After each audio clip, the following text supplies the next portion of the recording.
그러므로 이제 청하노니 내가 너희를 선대하였은즉 너희도 내 아버지의 집을 선대하도록 여호와로 내게 맹세하고 내게 증표를 내라.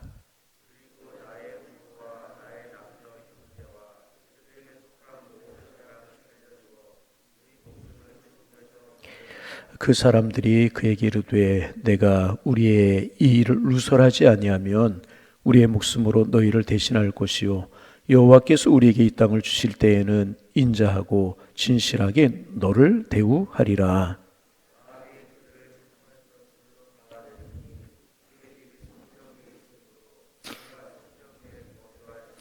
라합이 그들에게 이르되 두렵건대 뒤쫓는 사람들이 너희와 마주칠까 하노니 너희는 산으로 가서 거기서 사흘 동안 숨어 있다가 뒤쫓는 자들이 돌아간 후에 너희의 길을 갈지니라.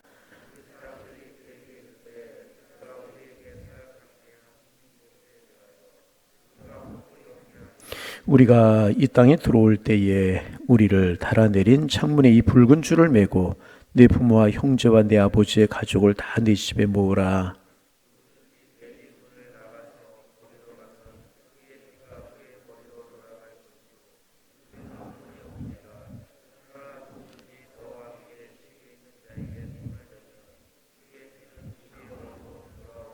내가 우리의 일을 누설하면 내가 우리에게 서약한 게 한 맹세에 대하여 우리에게 허물이 없으리라 하니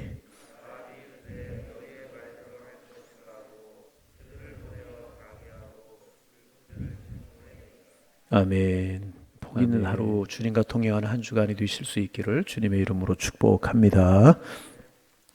이제 우리가 여호수아서를 이제 다시 묵상하게 되는데 이제 요단강가에 온 여호수아가 두 정탐꾼을 뽑아서 여리고성을 정탐하게 이제 합니다. 그리고 주 정탐관이 여리고성에 들어가서 정탐을 하다가 발각이 되게 됩니다. 그런데 기생 라합의 도움을 받아서 그들이 생명을 보존하게 이제 되는 그런 내용까지 우리가 이제 묵상하였습니다. 그런데 이제 여호수아가 여리고성에 보낸 이 두 정탐꾼은 전혀 생각지도 못하게 여리고에서 기생 라합이라고 하는 사람을 만나게 되고 그 라합의 도움을 받아서 목숨을 보존하게 이제 되었습니다. 그리고 이때 라합이 정탐꾼들에게 요구를 합니다. 이스라엘 백성들이 여리고성을 공격할 때 자기와 자기의 가족을 살려달라 하는 것이었습니다. 그리고 라합은 증표를 요구를 합니다. 그러나 두 정탐꾼에게는 증표로 줄 만한 것이 아무것도 없었어요. 정탐꾼으로 들어가면서 무슨 증표를 가지고 갈 수가 있었겠습니까? 그래서 두 정탐꾼은 그 집 창문에 자신들이 도망할 때 사용한 붉은 줄을 달아 놓으라고, 그러면 그것이 표시가 되게 하겠다고. 나중에 이스라엘 백성들이 여리고성을 공격할 때 이 붉은 줄이 표시가 되어서 그 집에 있는 모든 사람들이 살게 될 것이다. 이제 그런 언약을 하게 이제 됩니다.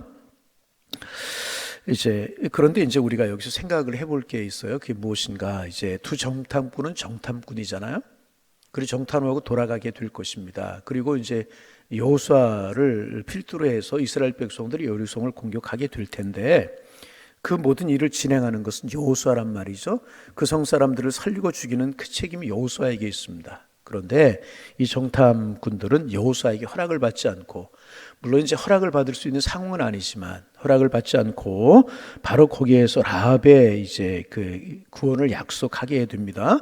생명을, 그의 가족들의 생명까지 살게 될 것이라고 약속을 이제 합니다. 그리고 이제 그 약속은 유효한 약속이었습니다. 여러분, 영적으로 이것은 오늘날에도 마찬가지인 것입니다. 여러분, 누구든지 복음을 듣고 다시 이제 복음을 듣고 믿으면 일일이 예수님께 물어보지 않아도 그 사람은 천국 백성이 되게 되는 것입니다. 그러니까 여러분, 이제 여호수아가 정탐꾼을 보낼 때 우리가 이제 나눈 그런 말씀이지만 가나안 땅은 이미 하나님께서 이스라엘 백성들에게 주시기로 약속한 땅입니다. 그러므로 여호수아와 이스라엘 백성들이 할 일은 무엇인가? 믿음으로 요단강을 건너고 믿음으로 여리고를 이제 향해서 전진하면 하나님께서 이스라엘 백성들에게 그 여리고 땅, 가나안 땅을 주시기로 되어 있는 겁니다. 그런데 왜 여호수아가 구태여 정탐꾼을 두 사람씩이나 뽑아서 보냈을까? 이것은 불신이 아니었을까? 이제 그런 생각을 우리가 하면서 말씀을 나눴던 적이 있지 않습니까? 왜 정탐꾼을 보냈을까? 바로 이것 때문이었다는 것입니다. 무엇입니까? 라합과 그의 가족들 때문이었다는 거예요. 하나님에 대한 믿음을 가지고 있는 라합을 구원하시기 위해서 하나님께서 정탐꾼들을 보내게 하셨다는 거예요. 여러분, 하나님의 섭리가 참 놀랍지 않습니까? 라합은 그 성에서 라합은 위대한 하나님께서 자기처럼 천한 직업을 가진 이방인을 알고 계실 뿐만 아니라 자기 한 사람을 위해서 하나님께서 이런 계획을 가지고 이런 일을 진행하고 계신다는 사실을 알지 못했을 것입니다. 그런데 하나님께서는 이스라엘 백성들의 소문을 듣고 그들과 함께 하시는 하나님의 소문을 듣고 하나님을 향한 믿음을 가졌던 라합을 기억하고 계셨다는 거예요. 그리고 그를 구원하시기 위하여서 이런 일을 진행하고 계신다는 것입니다. 여러분, 하나님은 우리의 마음속에 있는 작은 믿음을 알고 보고 계시는 줄로 믿습니다. 다 알고 보고 계시네.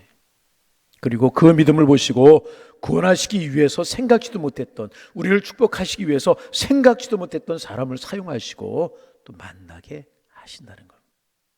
오늘 아침에 일찍 일어나서 이제 이 말씀을 묵상하면서 우리나라 역사 하나가 생각이 났어요. 여러분, 1882년에 그러니까 구한 말이죠. 이제 미국과 우리 조선이죠. 그때 조미 수요 조약이라고 하는 것을 맺게 돼요. 미국과 우리나라가 수요 조약을 맺게 되는. 그런데 그 조문을 보면 불평등한 조약이었다, 뭐 이런 이야기들을 참 많이 합니다. 그런데 여하튼 미국과 우리 한국이 이제 수요 조약을 맺게 됩니다. 그래서 어떤 일이 벌어지게 하냐면 그때까지는 우리나라의 문이 닫혔어요. 대원군 쇄국 정책으로 말미암아 서양 사람은 들어올 수도 없고 막 그랬잖아요. 그래서 뭐 제네럴 서머를 타고 온 토마스 목사님 같은 경우 이제 그 오래전의 일이지만은 대동강변에 올랐다가 목숨을 잃게 되는, 성경책을 전해주게 되는 이런 일이 이제 벌어지지 않습니까? 그런데 이 조미 조약을 통해서 미국과 우리나라가 수요 조약을 하게 되고 우리나라의 문호가 열리게 된 것입니다. 그래서 이제 우리나라에서 미국에 사절단도 보내고 그래요.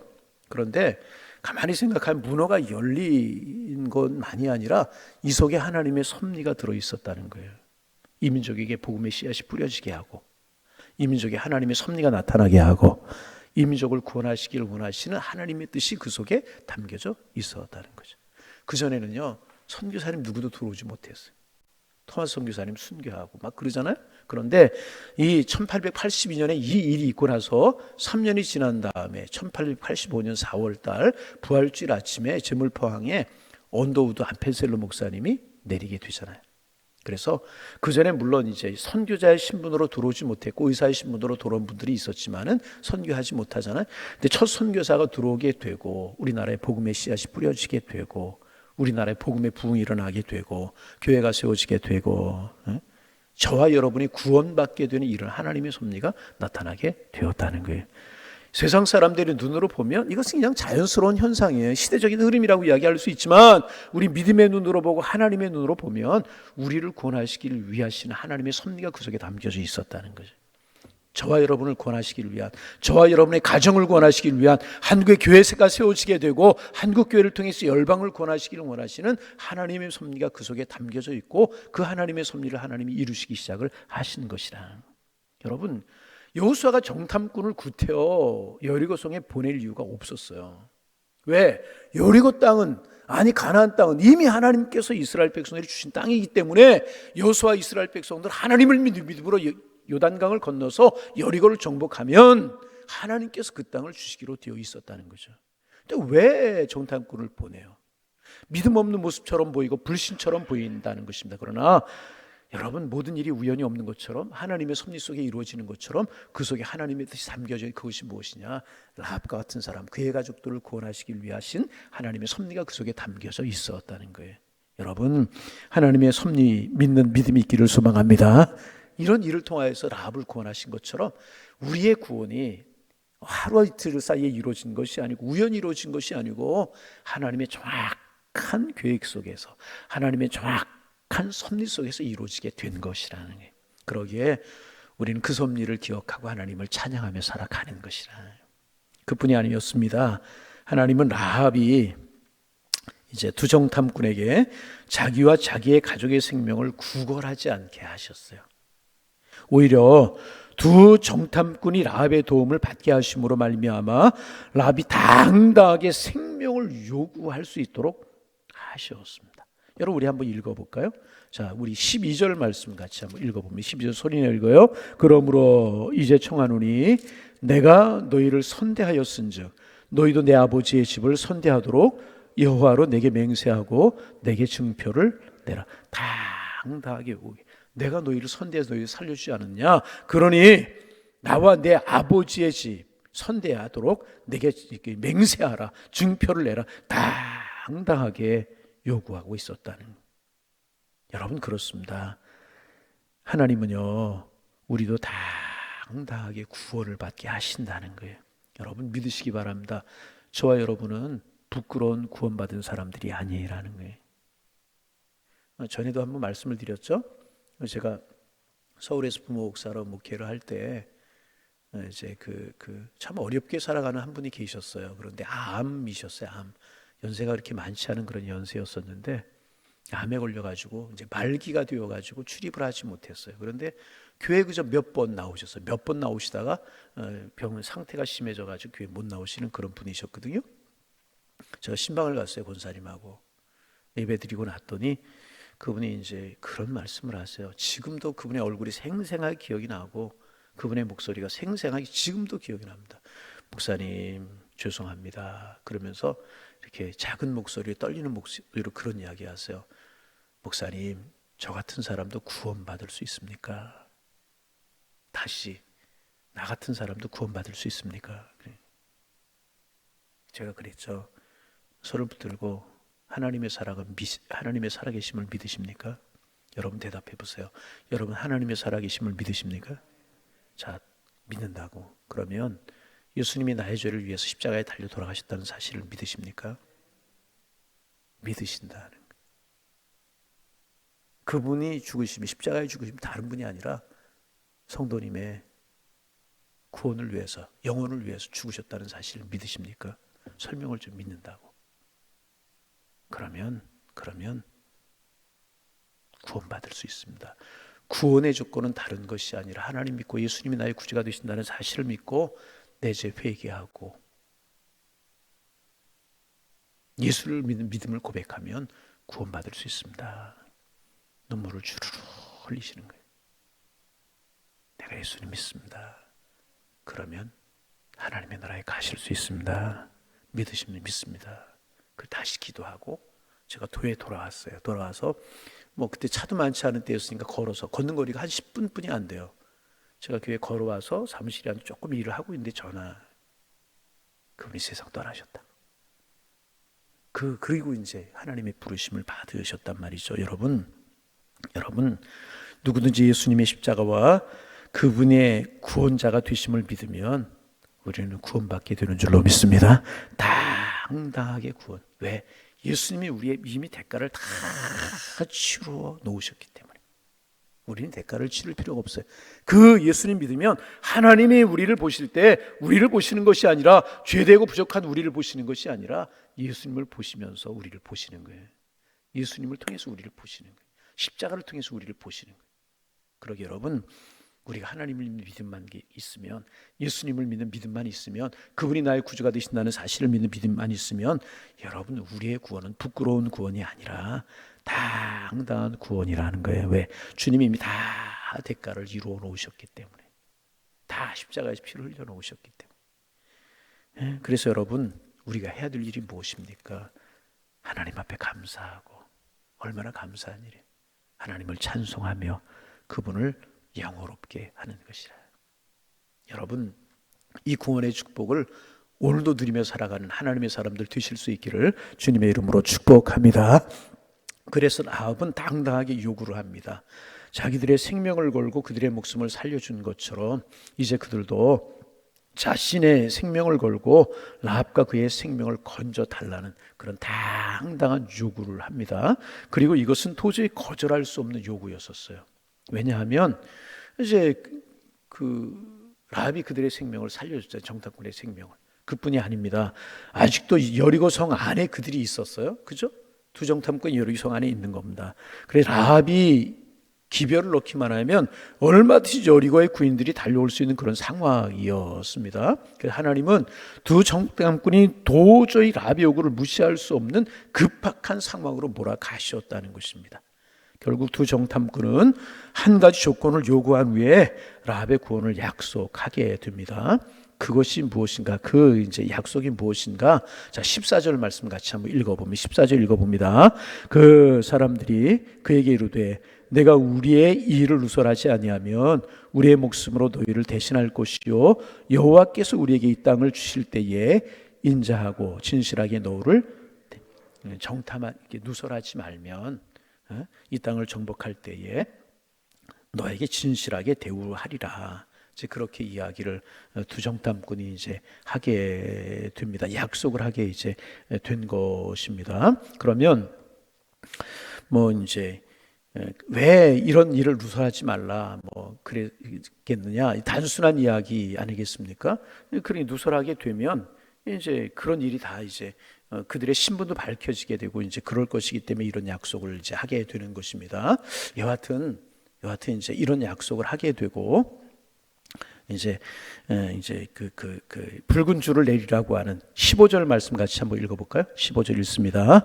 라합이 그들을 창문에서 줄로 달아내리니 그 집이 성벽 위에 있으므로 그가 성벽 위에 거주하였습니다. 16절 라합이 그들에게 이르되 두렵건대 뒤쫓는 사람이 너희와 마주칠까 하노니 너희는 산으로 가서 거기서 사흘 동안 숨어 있다가 뒤쫓는 자들이 돌아간 후에 너의 길을 갈지니라. 그러면서 이제 두 정탐꾼을 다시 한번 살려주고 일이 언약이 되어서 나중에 우리가 결과적으로 아는 거지만 이스라엘 백성들이 여리고를 정복하잖아요.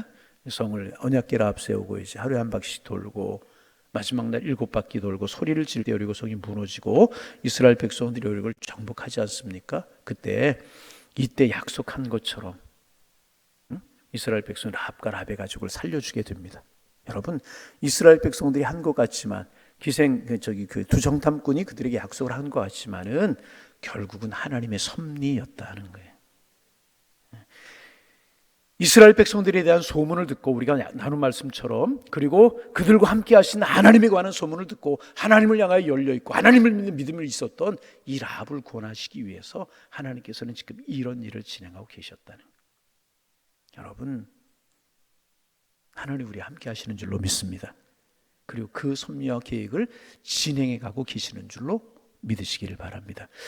인간적으로 생각하면 답답하고 속상하고 어려운 일이 있을 수 있고 특별히 가족 구원의 문제로 마음이 상하고 어려울 수 있어요. 그러나 여러분, 하나님의 약속을 믿고 우리가 믿음으로 행하면 행하시는 일은 여호와 하나님, 그 하나님을 믿음으로 오늘도 하나님을 바라보며 살아가셔서 하나님의 계획 속에서 이루어 가시는 하나님의 축복을 보며 살아가는 하나님의 사람들 다 되실 수 있기를 주님의 이름으로 축원합니다. 축원합니다. 하나님, 새 아침 주셔서 감사합니다. 하나님, 오늘도 하나님 바라보며 살아가는 축복의 한 날 되게 하셔서 우리를 이끌어 가시고 우리를 섭리하시는 하나님의 손길을 보고 그 은혜에 감사하며 살아가는 저희들 될 수 있도록 축복하여 주옵소서. 하나님, 오늘 여리고를 앞에 놓고 주 정탐꾼을 여호수아가 파송하고 또 그들에게 일어났던 일들을 묵상하면서 하나님의 섭리를 우리가 또 바라봅니다. 하나님, 그 여리고성에 하나님을 향한 믿음을 가지고 있었고 하나님을 향한 마음의 문이 열려 있었던 라합을 구원하시려고 하나님께 두 정탐꾼을 파송하시고 이런 일을 경험하게 하시는 하나님의 섭리를 보면서 참 우리를 향한 하나님의 섭리, 우리 가정을 향한 하나님의 계획, 이민족을 향하신 하나님의 광대하신 섭리, 우리 교회를 통해서 이루시고자 하신 하나님의 뜻이 있음을 기억하고 우리 겸허하게 하나님 바라보며 믿음으로 한 걸음 한 걸음 걸어가는 삶을 살게 도와주셔서 하나님이 행하시는 구원과 하나님이 해나가시는 하나님의 축복을 볼 수 있는 저희들 될 수 있도록 축복하여 주옵소서. 하나님, 이런 하나님의 계획 속에 라합의 구원이 이루어졌던 것처럼 우리의 구원, 우리 가족들의 구원, 하나님의 계획 속에 이루어진다는 사실을 우리가 꼭 기억하게 하시며 하나님의 그 원대하신 계획을 바라보며 살아갈 수 있는 하나님의 사람들 될 수 있도록 하나님의 축복하여 주옵소서. 하나님 아버지, 기도하고 간구합니다. 우리 가족 구원을 위해서 기도하는 가정들, 자녀들의 믿음을 위해서 기도하는 그 기도들을 주님이 듣고 계시고 보고 계시고 하나님의 때가 있음을 우리가 기억하게 하시고 그날을 위해서 계속 기도할 수 있는 저희가 될 수 있도록 축복하여 주셔서 결국 행하시는 주님의 구원과 축복을 보게 하여 주옵소서. 하나님, 우리의 구원이 결코 부끄러운 구원이 아니고 하나님, 예수님이 우리의 구원을 위해서 이미 대가를 치러 놓았기에 우리의 구원은 당당한 구원이고 우리는 예수님의 십자가의 사랑으로 말미암아 하나님의 자녀가 되었다는 사실을 기억하고 감사하면서 당당하게 주님이 주신 축복을 누리며 살아가는 저희가 될 수 있도록 축복하여 주옵소서. 하나님, 우리 교회를 위해서 기도합니다.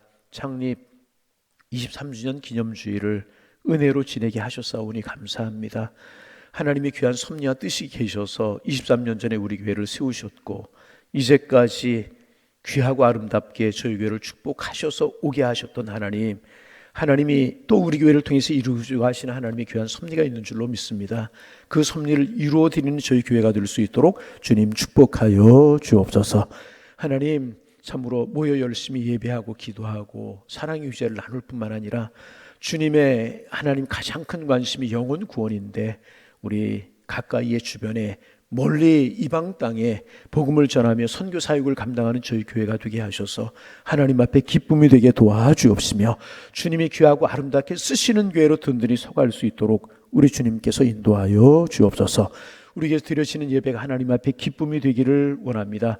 계획하는 모든 일들이 하나님의 섭리 속에 이루어지게 도와주시어서 주님의 뜻을 이루며 주님의 남은 사역을 감당하는 교회로 든든히 서갈 수 있도록 축복하여 주옵소서. 아직도 코로나 전으로 예배가 100% 회복되지 못한 가운데 있습니다.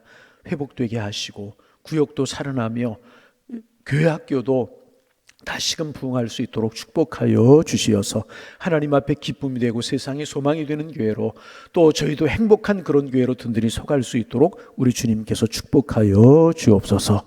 하나님, 이제 자녀들의 새학기가 시작이 됩니다. 하나님, 우리들의 자녀들을 새학기 축복 속에 맞이하는 새학기가 될 수 있도록 인도하여 주옵시고 좋은 만남, 건강, 지혜 주셔서 또 이번 한 학기, 이번 한 학년도 축복의 한 학년, 한 학기가 될 수 있도록 도와주시고 부모된 우리들을 자녀들을 위해서 열심히 기도하게 하시며 그들이 주님의 섭리 속에 잘 자라고 축복된 사람 되는 거 보면서 우리 감사할 수 있도록 주께서 인도하여 주옵소서. 기도 제목 가지고 이 새벽도 주님의 성전을 찾았습니다. 주님 앞에 겸허한 마음으로 엎드렸습니다. 기도의 문을 열어주시고 기도할 때 성령께서 우리의 기도를 도우시고 하나님 함께하여 주시사 주님과 영적인 깊은 교제를 나누며 주님의 사랑 우리의 마음속에 촉촉히 스며들어오며 오늘 한 날 또 믿음으로 승리할 수 있는 축복의 한 날 될 수 있도록 주께서 인도하여 주옵소서. 다시금 기도합니다. 양일의 권속들 오늘 아니 이 한 주간 어디에서 무엇을 하든지 주님과 동행하며 주님의 사랑 속에 구하는 축복의 한 날, 축복의 한 주간이 될 수 있도록 인도하여 주옵소서. 예수님의 이름으로 기도하옵나이다. 아멘.